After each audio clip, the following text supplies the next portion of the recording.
નમસ્તે મિત્રો, દીર્ઘ educational classic ચેનલમાં આપનું ફરી એકવાર ખૂબ ખૂબ હાર્દિક સ્વાગત છે.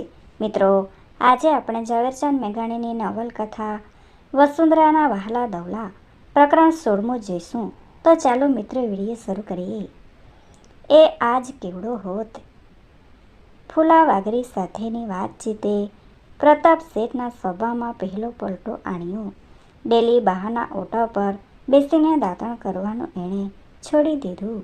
ડોકમાં સોનાની સાંકળી, બાવડા પર સોના કડું અને બે આંગળીઓ પરથી સૂર્યના કિરણો સામે તેજની કટરો ખીલતી હીરાની વીંટી, એ ત્રણેય ચીજોનું દેવ મંદિર જાણે કે અદૃશ્ય બન્યું.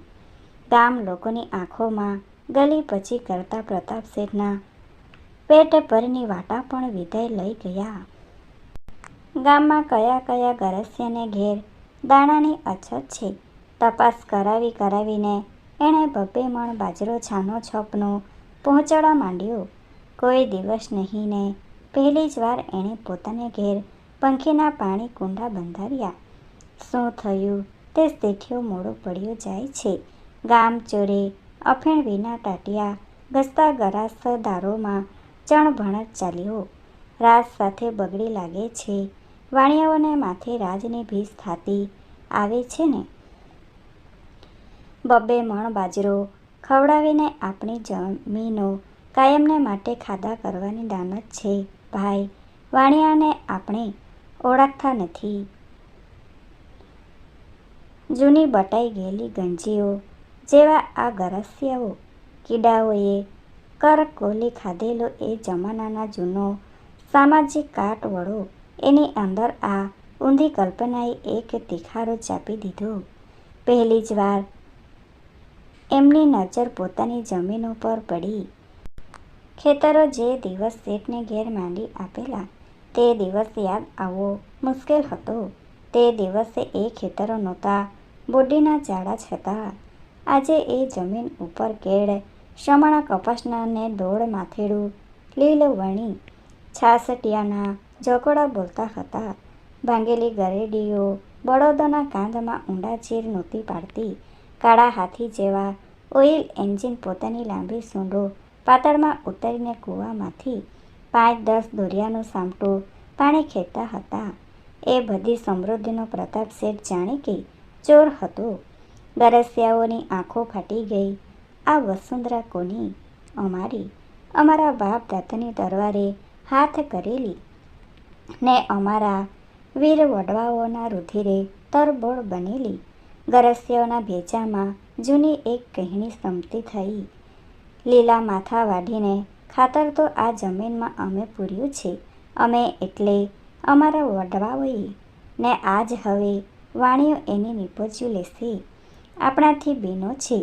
શેઠિયો નિકર ઓટે બેસીને દાંતણ કરતો કેમ મટી ગયો? બહાર જ ક્યાં નીકળે છે? પૂંછડી પગ વચાળે નાખીને લપાઈ ગયો છે. જરાક જોર કરીએ તો જમીનો ઓકાવી નાખીએ. ઇન્દ્રનગરની નિશાળીઓમાંથી નાસી આવેલા ગરસિયા છોકરાઓ રાવળો અને કુંભારોના ગધેડા પકડી ડબ્બામાં પુરાવાનું ઉદ્યમ કરતા હતા. હાથલા થોરના ડોટા ફોલી ખાતા. તેતર અને હોલાના માળામાંથી ઈંડા ચોરીને ચૂસતા હતા. નિશાળો તેમણે છોડી દીધી હતી, કારણ કે શેરના છોકરા એમને પ્રભુભા તમે કહેવાને બદલે તખતસંગ તું એવી તોછડાઈથી સંબોધતા હતા. એ છોકરાની જુવાનીમાં ઘટા બંધાણી વડોલીએ જનૂન ફેંક્યું. પહેલી વાર પ્રતાપ શેઠની કડપની ગંજીમાં આગ મુકાઈ. બીજી વાર શેઠનો ઊભો કપાસ ભેળાયો. ત્રીજી વાર શેઠના ખેડૂના નાના છોકરા પર લાકડીઓનો માર વરસ્યો.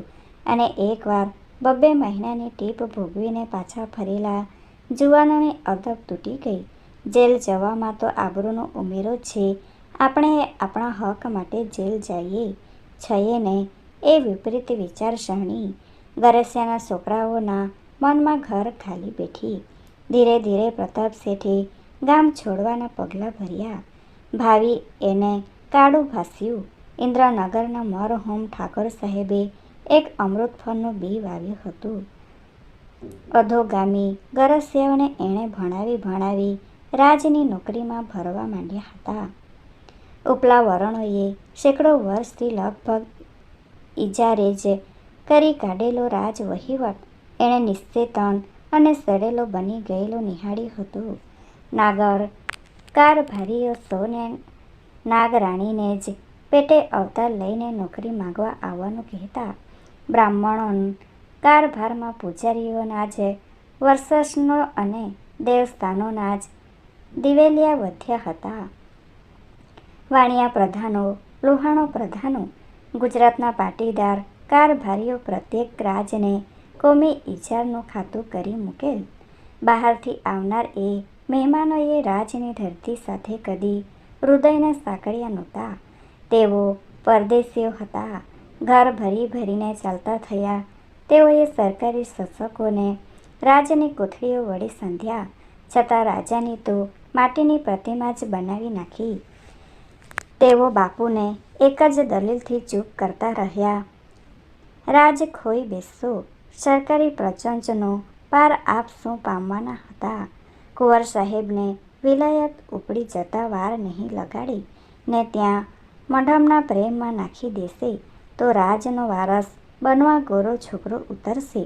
તે દી તમે તો નહીં હો બાપુ ને અમેય નહીં હોઈએ, પણ વસ્તીના નિસાસા આપણી ચિંતાઓને માથે વરસતા હશે. એવા વિચાર ચક્રોળમાં બહુ કાળ સુધી ચકતા તો રાજા એક દિવસ ચક્રો ભેદવાનું જોર વાપરી શક્યો. એણે નિરુધર્મી ગરસિયા બાળકોને અપનાવવા માંડ્યા. એટલામાં એનું મૃત્યુ થયું. પછવાડે 5 વર્ષના કુંવર રહ્યા ને 25 વર્ષની વિધવા રાજમાતા રહી. મરહૂમ ઠાકોરના મિત્ર અને પ્રશંસક અંગ્રેજોએ રાજને વાણિયા, બ્રાહ્મણ કે નાગરોના હાથમાંથી સેરવી લઈને રાણી સાહેબની રેજનસી કાઉન્સિલ નીમી. પ્રમુખ રાણી સાહેબને ઉપપ્રમુખ એક અંગ્રેજ ટોટકનું રાજસ્થાન વાંચીને આવ્યો હતો. તે ફાર્બસ સાહેબની રાસમાળા ભણ્યો હતો. ક્ષત્રિયોના પ્રેમ શૌર્યની પ્રાચીન તવારીખને સજીવન કરવાના એના કોડ હતા. એ ઉજળિયાત મુત્સદ્દીગીરીના મૂળિયા જ ખેંચી કાઢવાની એની મતલબ હતી. એ વિશે મતભેદો હતા. રાજના દરિયામાં મોતી પાકતા ને મુગલ શાહજાદા દારાના આગમન કાળે અહીં એક સોનાની ખાણ હતી. એ બે વાતોના જૂના દફતરોની એણે ફેદાફેદ માંડી ને દરિયો સુધારવાની માતબર યોજના એણે રાણી સાહેબ પાસે મૂકી. એ ત્રણેય સાહસોના નિષ્ણાતો, સાધનો ને યંત્રો એક ઇંગ્લેન્ડની ધરતી સિવાય કોઈને પેટે પાકતા નથી એવી દ્રઢ માન્યતા એણે રાણી સાહેબના દિલ પર ઠસાવી દીધી. ગામમાં વાતો ચાલી કે ગોરાના બુલંદ કમીશનો મુકરર થયા છે. જૂના દિવાન સાહેબોએ જાહેરાતમાં રાજના બરબાદ ભાવિ પર નિશ્વાસ ઠલાવ્યા ને ખાનગીમાં એકબીજાના હૈયા ખોલ્યા કે આપણે એ ખાધું છે, એ ખાશે. કોઈએ કોઈના છિદ્રો તપાસવાની જરૂર નથી. ગોરાનો ઈષ્ટ પ્રદેશ નિરંતરાય બન્યો. પછી ગોરાને રાણી સાહેબના પ્રદેશમાં માથું મારવામાં પોતાનો અધર્મ સર્જાઈ ગયો. રાણી સાહેબનો પ્રદેશ કુંવરના મોરચાને હાથ પડ્યો. મામા સાહેબો ને મરહૂમ ઠાકોર સાહેબની શાણી નીતિનો સવાયો અમલ આદર્યો. રાજની નોકરીઓમાં નરિયા સાફાના પચરંગી છોગા ફરકવા લાગ્યા. એ રજપૂતીની પતાકાઓએ ગામના શ્રીમંત શેઠિયાઓને પોતાના દિવસ પણ પૂરા થયાની લાલ ઝંડી દેખાડી. પીપરડી ગામના રાજપૂત રમખાણોમાં પ્રતાપ શેઠે એદ રાતી ધજાનું પ્રદર્શન કર્યું. આ સાહેબી તૂટશે. તૂટતા બેશક એકાદ દસકો તો લાગવાનો. એ 10 વર્ષની નવી તૈયારીની પૂરતી મહેનત આપી રહી છે. એ મહેતલ વાણિયાના પુત્ર માટે પૂરતી કહેવાય. ઇતિહાસના કારમાં યુગ પલટાને પાર કરતો વેશ્ય આજ સુધી મોજૂદ રહ્યો છે, કેમ કે એણે પરિવર્તનને પીછાન્યા છે ને પરિવર્તનોમાં બંધ બેસતું ચક્ર બની જવાની બુદ્ધિ એની જીવતી રહી છે. પ્રતાપ શેઠે એક બાજુથી પોતાની નબળી દશા પર વાટો કરી લીધો. ઓરડા ઓળી ઓળીને વસ્ત્રહીન હાલતમાં બેઠેલી ગરાસણીઓને બાજરો પહોંચાડતો કરવાની ગલતી એણે વખતસર સુધારી લીધી. એની કોમળ આંખે ફરી એકવાર કરડાઈ ધારણ કરી લીધી ને બીજી તરફ એણે પોતાના 12 વર્ષના કિશોરનું ભણતર સંભાળવા ઇન્દ્રનગરમાં વસવાટ લીધો. કિશોર હાઈસ્કૂલમાં બેઠો ને પિતાએ કાઉન્સિલના ગોરા ઉપપ્રમુખની નવી યોજનામાં પોતાની વ્યાપારી કુનેહનું સ્થાન શોધી લીધું. ઇન્દ્રનગરની પેઢી એણે જમાવી નાખી. પીપળડીમાં એણે આરબોના પહેરા ગોઠવ્યા.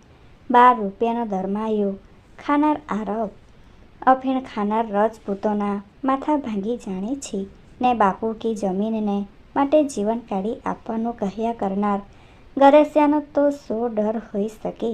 આ 12 રૂપિયામાં પોતાની જાન ફેસાની કરી દેખાડનારી આરબી નિખ હલાલીને રોજ સાંજરે કિશોરે નિશાળેથી પાછો ફરતો ત્યારે પ્રતાપ શેઠ પ્રથમ પહેલી તો એની ડોક તપાસતા.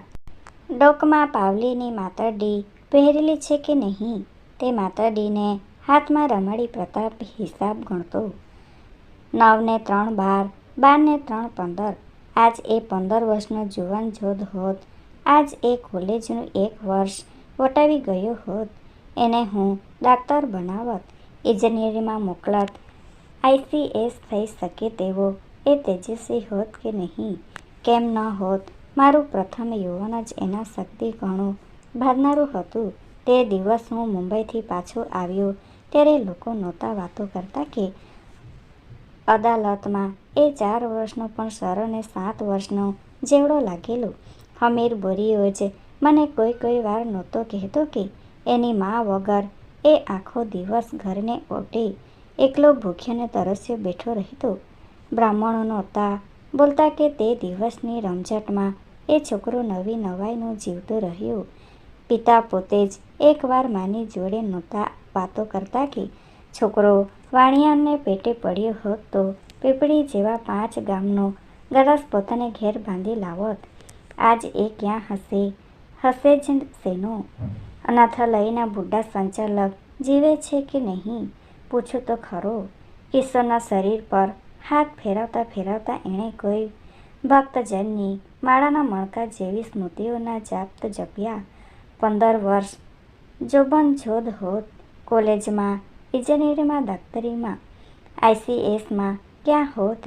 કાઉન્સિલના ઉપપ્રમુખની પાસે અંગ્રેજી વાતો કરવાની મને મૂંઝવણ જો સાની રહી હોત. એને જ ગોરા પોશાકમાં સજાવીને ન મોકલત.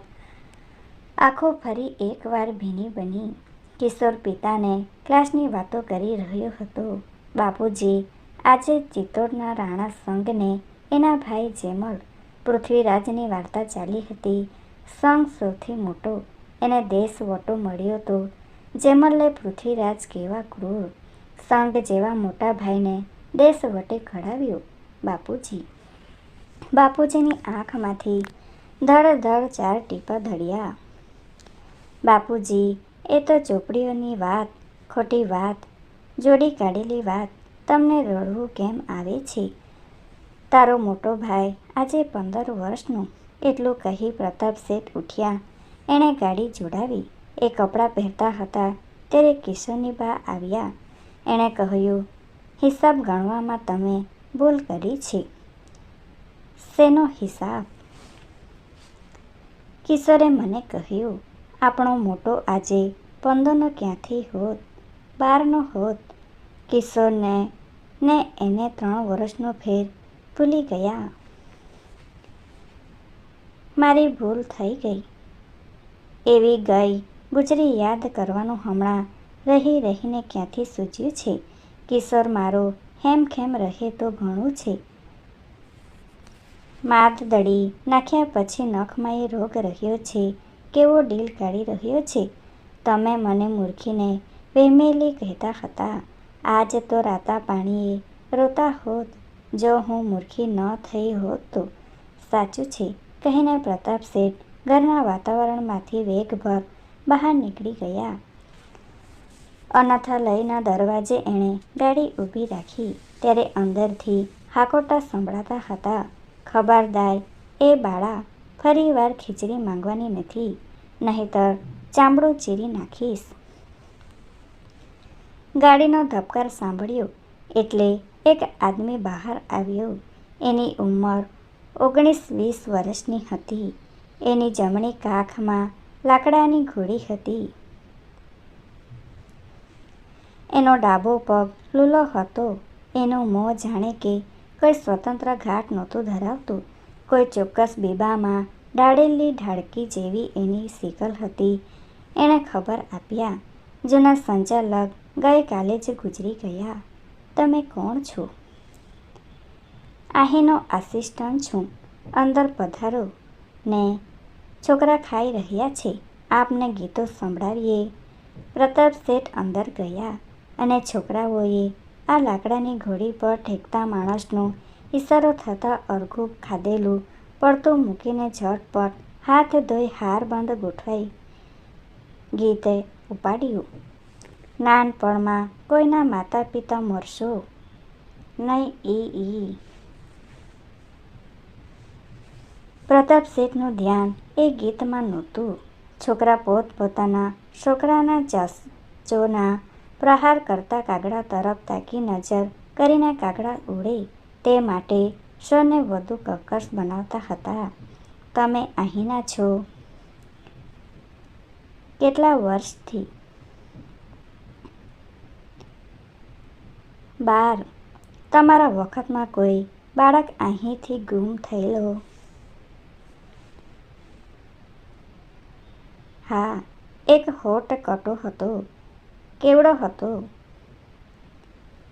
4 વર્ષનો, પણ હઠીલો હતો. સલામ નહોતો ભરતો. ભાગી ગયો છે. શું થયું તે ખબર નથી. હોટ કટો હતો. હા, એના હોઠને દવાખાને નસ્તર મુકાવવું પડેલું. કેમ? કૂતરીએ વડચકું ભરેલું. કેમ કરતા? કૂતરીને ધાવવા વળગેલો. લાકડાની ધોડીવાળા માણસે હસું ખાડવા મોં આડે હાથ દીધા. તમે અહીં શું કરો છો? મને આસિસ્ટન્ટ કાર્યકર્તા તરીકે નિમણૂક મળવાની છે. જૂના સાહેબજી બાપુ મરી ગયા. તેમણે એક સીલબંધ કવર રાણી સાહેબને સોંપવા મૂકેલું છે. એમાં બધું લખ્યું હશે. ઠીક કહીને પ્રતાપ શેઠ હાલવા લાગ્યા. આ તકતીઓ જોઈ આપે ₹500માં અમર નામ થઈ શકે છે. અહીં આપના કોઈ સદગત બાળકના સ્મરણાર્થે લૂલો જુવાન એવું બધું બોલતો રહ્યો ને ગાડી ચાલી ગઈ. Thanks for watching. Please subscribe my channel. Thank you.